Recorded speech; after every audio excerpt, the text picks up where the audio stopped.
When I first heard that my brother was getting married, I was overjoyed. But then his fiancée made a statement that left me stunned and hurt, not realizing the trouble it would cause later. I'm Emily, a 33-year-old office worker. My life took a tragic turn when I lost my parents in a car accident when I was just 8 years old. My 5-year-old brother, Ethan, and I were taken in by our paternal grandparents.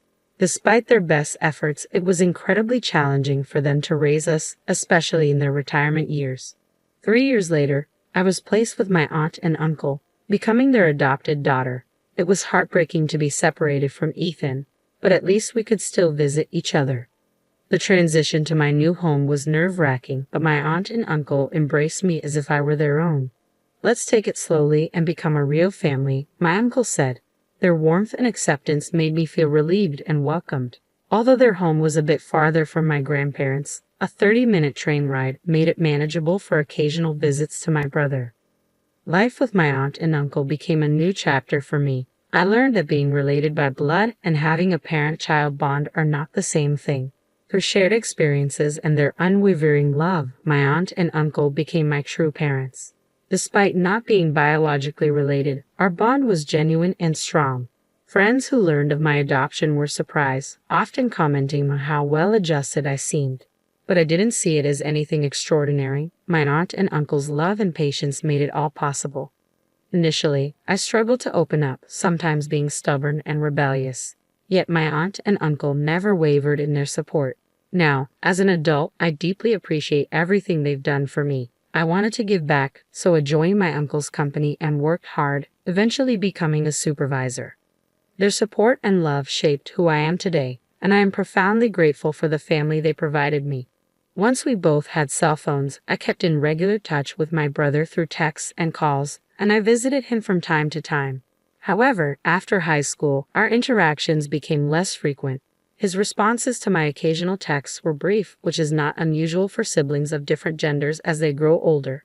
Despite this, my brother grew up well in our grandparents' care. He remained kind-hearted, and though he might have felt lonely at times without our parents, he never caused me much concern. He matured into a successful individual, graduating from college and landing a job at a prominent company.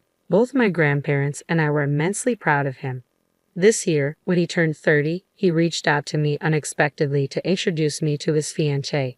Though I felt a tinge of being overshadowed, it was wonderful news to hear that he was getting married. I deeply regret that our grandparents, who had passed away in the last few years, couldn't be there to celebrate with us. They would have been overjoyed.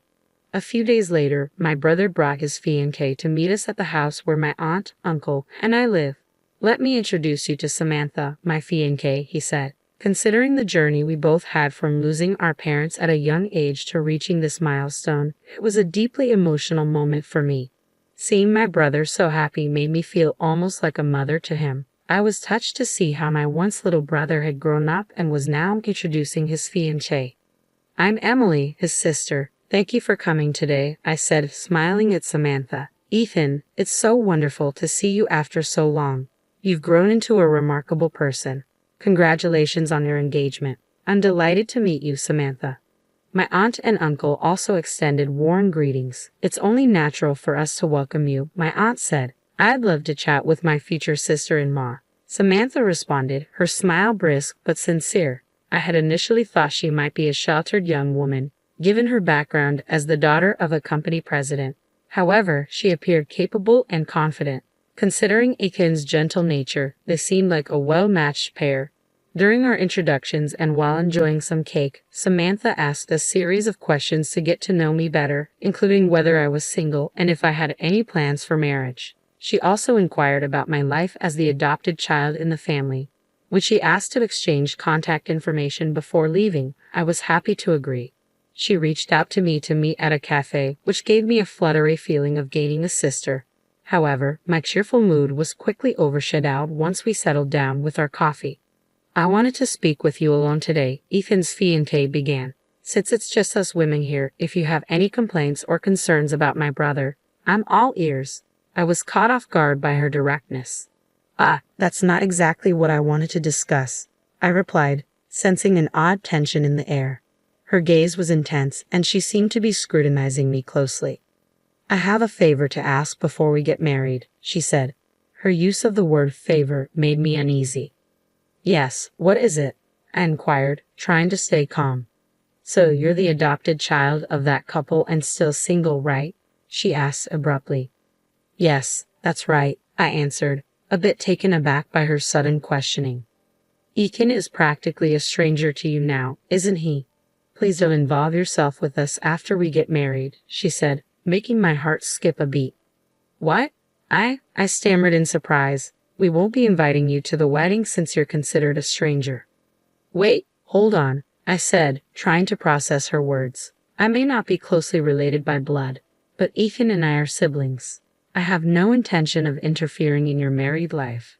I just want to attend and celebrate your wedding. I've heard that every family has its share of issues, but I assure you I mean no trouble. Despite my reassurance, she shook her head, her expression unyielding. Please don't misunderstand. I'm saying that, even though you are family, you're still considered a stranger to us. I was left feeling confused and hurt by her harsh words.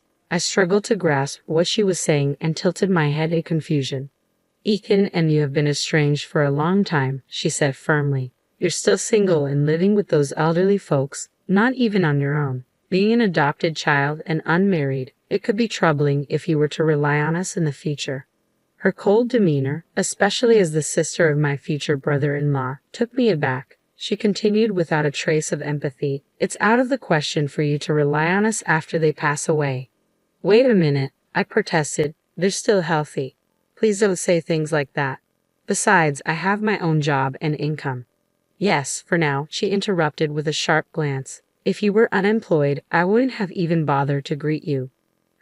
Her harsh words stung. Anyway, we won't be inviting you to the wedding, and you don't need to invite us to any of your family events. Don't expect any support or care from us just because you're single. Her dismissive attitude was bewildering. Sure, I'm single, but I have a job and savings. The way she viewed me as a potential burden made me feel dizzy. I understand you have concerns, but not informing me about family events seems excessive. I don't think Ethan would agree with this approach. Just because we've seen less of each other recently doesn't mean our family bond is broken. She responded coolly, minimal involvement is inevitable, but please gradually distance yourself. This is for the sake of our happy marriage. If you refuse, it might complicate things. Her ultimatum felt more like a demand than a request. Ethan's proud smile from the other day flashed through my mind. This condition was unreasonable, but I didn't want to interfere with my brother's marriage. I was faced with her irrational demands and didn't know how to respond. That night, I was left speechless. When I shared the events of the day with my aunt and uncle, they were equally incredulous. Did she really say that? My aunt asked, clearly taken aback. She seemed so pleasant when we talked before. I was shocked too, I admitted. I thought she just didn't want a sister-in-law meddling, but it turns out it's more than that. She insisted we're strangers and wouldn't hear otherwise. What will you do? My uncle asked, concerned. I don't want to ruin Ethan's wedding, I said. I'm unhappy about it, but I'll skip the wedding. Once things settle, I'll meet with Ethan alone to celebrate. I understand, my uncle said. But if Emily is treated like that, we have no desire to attend either. Yes, my aunt agreed. It seems the problem is on that young lady's side, doesn't it?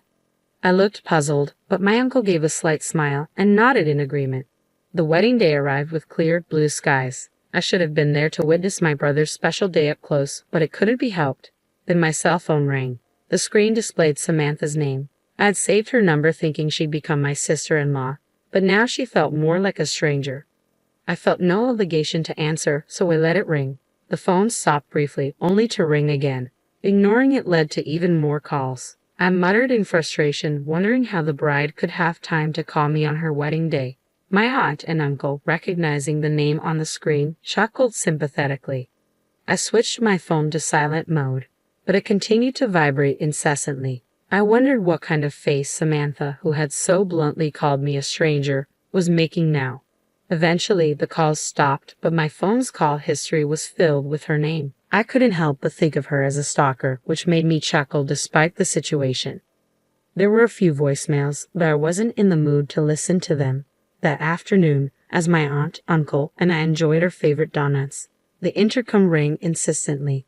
When I went to the door, Samantha, Ethan's fiancée, burst in furiously. Hey, why weren't you answering your phone? Do you have any idea how many times I called? Aren't you supposed to be getting married today? What are you doing at a stranger's house? It's your fault the wedding's a disaster. I remained calm and smiled. I haven't done anything wrong. I simply didn't attend the wedding as you requested. Samantha's anger seemed to intensify. That's right, you didn't come because I told you you're considered a stranger. Why would I answer a stranger's call? Why are you here? I asked, puzzled. Because your uncle is the president of the Electrical Industry Association, and people noticed his absence. Samantha snapped. Someone started asking why he wasn't there, and it came out that his daughter, who is the groom's real sister, was denied attendance. Just then, Ethan arrived, looking concerned. Sorry, Emily. I thought Samantha left without hearing me out. I didn't know it had escalated this much. I heard from Samantha that you wouldn't attend because you were meeting your boyfriend's parents and couldn't tell me. I thought that was understandable, Ethan explained. Quite a convincing lie to cover up not attending my brother's wedding, I said, unimpressed. Ethan's face fell. When people realized why your uncle wasn't at the wedding, they got involved, and it caused a big commotion. The situation turned into chaos. Samantha bit her lip and glared at me. Because of you, I was criticized terribly and called inhumane. If you had answered the phone and come to the wedding, things might have been different. You heartless person. I was taken aback. Heartless? I did what you asked. You labeled me a stranger and didn't want me there. My uncle, who had been observing quietly, stood up. It seems like the issue lies with how this situation was handled. Let's focus on resolving the mess caused rather than placing blame. I'm your brother's fiancée, so I should be like a sister to you, right? There's no point in continuing this conversation. You should take responsibility for your own words, Samantha said, her tone firm. I'll retract what I said earlier if you help me smooth things over. I shook my head. There's nothing I can do as a stranger. Wait, no, come on. I still have a lot of questions, Samantha insisted. Reluctantly, Ethan led his protesting fiancée away. Shortly after, their engagement was called off, and Samantha was left with the burden of the wedding cancellation fees. Despite her complaints, her parents accepted that the fault lay with her. Although her father was a president, his company was a small factory that relied heavily on maintaining good relations with Ethan's major company and my uncle's Electrical Industry Association. Samantha's actions jeopardized these critical relationships. Her father had to make numerous apologies, and Samantha was reprimanded and forbidden from returning home. She attempted to stay with friends, but following the wedding fiasco, they distanced themselves, leaving her without support. Ethan, reflecting on his choices, came to apologize. I only liked her because she worked for a major company and didn't have any family to trouble her. I hate that I couldn't see through her. We all tried to comfort Ethan. It's a good thing you weren't married to her yet. She put on a facade, and it's not your fault for being deceived by someone who hid her true self. You're too kind, Ethan. It's a shame about her, but you'll find someone who truly cares for you. I hope so, Ethan said, taking the donuts we offered. Here, have some of your favorite donuts. Let's enjoy some coffee.